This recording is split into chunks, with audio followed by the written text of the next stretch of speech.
The moment I slid the small velvet box across the polished marble counter and watched her new lover grin like he had already won, I felt something inside me finally lock into place, not with rage, not with heartbreak, but with an icy calm that made everything else fade into background noise. She believed this was the end, that I was simply another discarded man retreating in shame, too stunned to understand how thoroughly she had dismantled my life. But what she could not see was that her betrayal had already exposed something far larger than a broken engagement.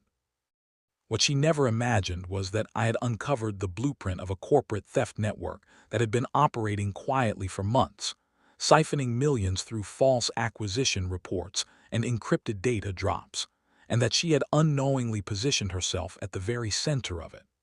I let her believe I was walking away defeated, because sometimes the best move is to disappear from the board long enough for the other players to forget you are still in the game. That night was not the end of my world. It was the moment I chose to rebuild it on my own terms, without mercy for lies, and without fear of burning everything that had once defined me. I was 38 years old, and for nearly a decade I had been a senior financial strategist at one of the most influential investment advisory firms in the city, managing risk portfolios that shifted market power with a single signature. Numbers had always made sense to me, patterns forming clean logic in the chaos of global finance, yet I somehow failed to recognize the disarray growing in my personal life. I believed loyalty was enough, that trust was a stable asset, and that love could not be manipulated like market data, but I was wrong on all counts. Every morning I followed the same routine, running through empty streets before sunrise, reviewing analytics over coffee, and convincing myself that stability meant safety, that repetition was security. The woman I planned to marry appeared to share that rhythm, smiling softly when I left, speaking of future plans as if they were guaranteed, and hiding entire worlds behind perfectly measured expressions. I never imagined that the greatest risk I would face would come from the one person who knew every lock, every password, and every weakness I had. The day everything shifted began like any other, quiet and unremarkable, with sunlight barely touching the skyline and the low hum of traffic below my apartment windows. At the office, I was summoned into the executive suite by my managing director, a man whose reputation for power deals and political alliances was legendary across the financial sector. He handed me a confidential acquisition portfolio that was rumored to reshape a major real estate conglomerate, instructing me to prepare the valuation strategy for a private board presentation scheduled at the end of the week. As if that weren't enough pressure, he added that the majority shareholder of the target company wanted a personal consultation with me, praising my analytical precision and strategic discretion. The irony was almost unbearable, because the very documents entrusted to me that morning would soon become the currency of betrayal, used not for legitimate investment, but as leverage in a scheme that threatened to destabilize several corporate empires. That evening, I left early, intending to surprise my fiancée with a bottle of her favorite imported wine and a gift I had purchased weeks in advance to mark our upcoming anniversary, something small yet symbolic of a future I believed we were building together. The apartment was dark when I arrived, silent in a way that felt unsettling rather than peaceful. A short handwritten note on the counter claimed she was meeting a friend, but something in the rushed scrawl felt wrong. I noticed her laptop still open, unusual for someone who guarded her digital privacy obsessively, and against my better judgment I glanced at the screen. What I found shattered any remaining illusions: intimate messages, coded meeting references, hotel reservations, and a financial transfer from our joint account to an unfamiliar recipient. Each detail formed a pattern too deliberate to ignore, and as I stood there, heart racing but mind focused, I realized this was no simple affair. It was an operation. Within minutes, a call arrived from the majority shareholder of the acquisition firm, his voice sharp with urgency, demanding the immediate return of confidential documents that he believed had been stolen from my home office. He warned that they contained sensitive data worth millions on the black market, information capable of collapsing stock values and triggering regulatory investigations. As the pieces fell into place, I felt the weight of both personal and professional betrayal press down on me, but I refused to let emotion dictate my response. Instead, I shifted into a mode I had learned years earlier, during a different life, one built on discipline and strategy. I confirmed I would handle the situation, masking the storm behind a calm tone, and began preparing for a confrontation that would not be driven by anger, but by calculated resolve. I accessed our financial records from a secure device and traced a series of transfers that drained nearly all of our shared savings, funneled into accounts linked to a consultant tied to a rival investment firm. The numbers revealed months of planning, incremental withdrawals designed to avoid detection, and the systematic extraction of information I had safeguarded for years. I called my brother, a man who understood silent urgency without explanation, and asked him to monitor a specific downtown hotel where I suspected she was meeting her accomplice. When confirmation arrived, I did not hesitate. I froze all shared accounts, secured my remaining assets, and retrieved the engagement ring I once intended to replace with something more extravagant. That small circle of metal now represented not love, but leverage. When I entered the hotel's opulent lobby, the world felt strangely quiet, as though every sound had been muted to accommodate what was about to unfold. I bribed the concierge to deliver the ring with a short message that said only, "I know, goodbye." I positioned myself in the bar with a clear view of the elevators, not to gloat but to observe. When she emerged moments later, panic written across her face, followed by the man who believed he controlled her, I knew the illusion had collapsed. She tried to explain, to justify, to plead, but I demanded the truth, and under the weight of exposure, she admitted where the stolen documents were hidden and how deeply she had been entangled in the scheme. There was no satisfaction in her fear, only confirmation. I slept alone that night in a distant hotel, not out of loss but preparation, knowing that the following morning would determine far more than the fate of our relationship. I met with her powerful father, a man whose empire spanned multiple industries, and laid out the evidence I had uncovered. He confessed that he had suspected corruption within his organization but needed proof, and my betrayal had become the catalyst for uncovering it. When she was summoned to the office, she tried to manipulate the narrative, but the documents and financial records spoke louder than any excuse. The truth dismantled her carefully constructed persona, exposing not only corporate espionage, but the desperation of the man she had trusted. The confrontation escalated when her accomplice burst into the office, furious and unstable, brandishing a makeshift weapon in a last attempt to reclaim control. I intervened before he could harm her, restraining him until security arrived, and for the first time since this ordeal began, I felt the tension release from my chest. The scheme was over, the authorities were involved, and the people responsible would face consequences. As the dust settled, her father offered me a powerful position within his corporation, a gesture of gratitude and respect, but I declined, realizing that true freedom required walking away from the system that had nearly destroyed me. I retreated to the mountains for clarity, surrounded by silence that allowed my thoughts to untangle. Offers from other firms arrived, but none felt right. Instead, I chose to build something entirely my own, a company founded on transparency and ethical investment, free from manipulation and secrecy. The betrayal that once felt like devastation had become the catalyst for reinvention. I was no longer bound to the life I had lost, but empowered by the one I was creating. And for the first time, the future felt not only possible, but entirely mine. Starting my own firm was not simply a career move. It was a personal declaration that I would no longer allow my life to be shaped by people who traded loyalty for advantage and affection for leverage.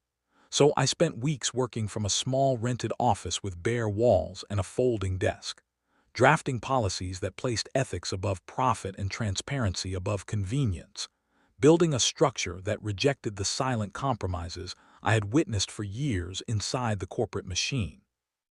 And as word slowly spread through private networks that I had refused to bury the truth, even when doing so would have guaranteed power and wealth, something unexpected happened.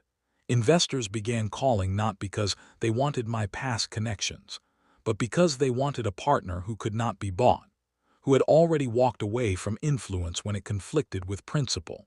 And every conversation felt like a test of resolve, as if the world was waiting to see whether I would revert to the man I had been or become the one betrayal had forced me to grow into. And with each new client, I realized that integrity itself had become my strongest asset, one that no rival could steal and no market crash could devalue, because it was rooted not in numbers or contracts, but in the quiet certainty that I had survived the worst and emerged with something far more valuable than security: self-respect. The first months were exhausting in a way I had never experienced, not because the work was difficult, but because every success carried the weight of knowing how close I had come to losing everything. And there were nights when I sat alone in the office long after the city lights dimmed, staring at spreadsheets that reflected growth and stability while replaying memories of deception that had once felt so real.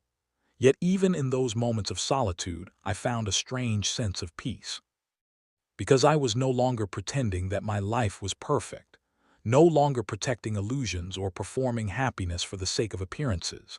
And as I hired my first employees and watched them bring energy and optimism into the space, I understood that this venture was not just about money. It was about creating a place where trust was not assumed, but earned, where people could work without fearing that someone in the shadows was preparing to sell them out for personal gain. And that realization transformed my perspective from survival to purpose, giving me a reason to keep building even when doubt whispered that it would be easier to retreat into something safe and familiar. When the authorities finalized their investigation, revealing the full scale of the espionage network that had been operating beneath the surface of several major corporations, the media attempted to frame me as a hero. But I rejected that narrative because heroes are celebrated for a moment while systems remain unchanged. And I had learned that true change comes from refusing to participate in cycles of exploitation rather than exposing them once they are already broken. So I declined interviews, avoided public recognition, and focused instead on strengthening the foundation of my firm, channeling the energy that once fueled resentment into something constructive, something that allowed me to move forward without carrying the burden of proving myself to people who had already decided what they wanted from me. And as the noise around the scandal faded, what remained was a quiet certainty that I was no longer defined by the betrayal that had nearly destroyed me, but by the choices I made after it. Choices that reflected growth rather than vengeance. And that realization allowed me to finally release the anger I had been holding onto as a form of protection. Over time, opportunities expanded in ways I had not anticipated, as organizations seeking ethical financial guidance reached out, eager to align themselves with a firm whose values were not dictated by quarterly earnings alone. And as I navigated these new partnerships, I discovered that success felt profoundly different when it was built on trust rather than fear, when growth was shared rather than hoarded, and when every decision was guided by a vision larger than personal gain. And although the shadows of my past occasionally resurfaced in quiet moments, they no longer held power over my present, because I had learned that healing is not about forgetting what happened, but about refusing to let it control the direction of your life. And with each milestone, each contract signed, each employee promoted, I felt a sense of gratitude for the painful journey that had brought me here, even though I would never wish it on anyone else. The people who once doubted my strength slowly began to recognize the transformation that had taken place, not through dramatic gestures or public declarations, but through consistent actions that reflected stability and honesty. And as I reconnected with old colleagues who had distanced themselves during the scandal, I realized that forgiveness was not about welcoming them back into my life, but about releasing the resentment that tied me to their opinions, allowing me to move forward without carrying the weight of expectations that were never mine to fulfill. And this shift in perspective reshaped the way I approached every relationship, teaching me that true connection is rooted in mutual respect rather than obligation, and that sometimes the most powerful thing you can do is choose peace over pride. In moments of reflection, I often return to the memory of that night when I handed over the ring, not as a symbol of loss, but as the moment I chose clarity over comfort, truth over denial.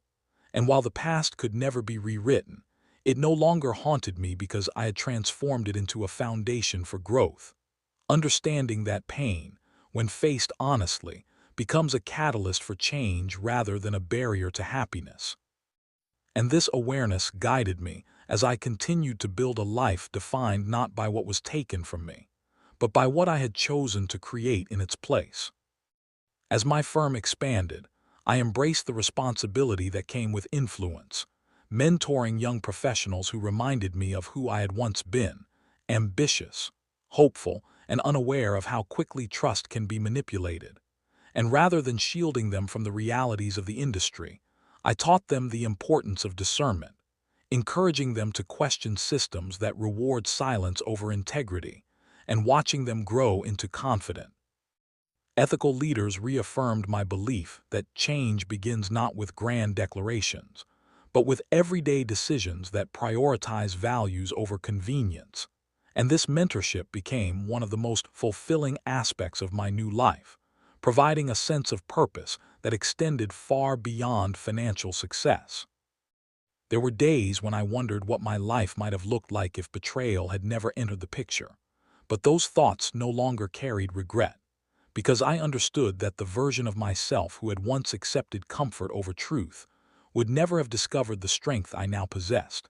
And this realization allowed me to embrace uncertainty as an opportunity rather than a threat, trusting that even when the path ahead felt unclear, I had the resilience to navigate whatever challenges arose. And that confidence became the quiet anchor that steadied me through every decision, every risk, every new beginning. The future no longer felt like something I needed to control, but something I could experience with openness and curiosity, knowing that no matter what unfolded, I had already survived the moment that once defined my greatest fear. And as I looked ahead, I felt a profound sense of freedom, not because everything was perfect, but because I had learned to trust myself in the absence of certainty, to build without fear, and to live without hiding behind illusions, and that, more than any professional achievement, became the true measure of success. And so, the story that began with betrayal ended not in revenge, but in renewal, proving that sometimes the most painful endings are simply the doorway to a life you were never brave enough to imagine, until everything you thought you needed was stripped away, leaving only the truth of who you are and the courage to become something greater than your past.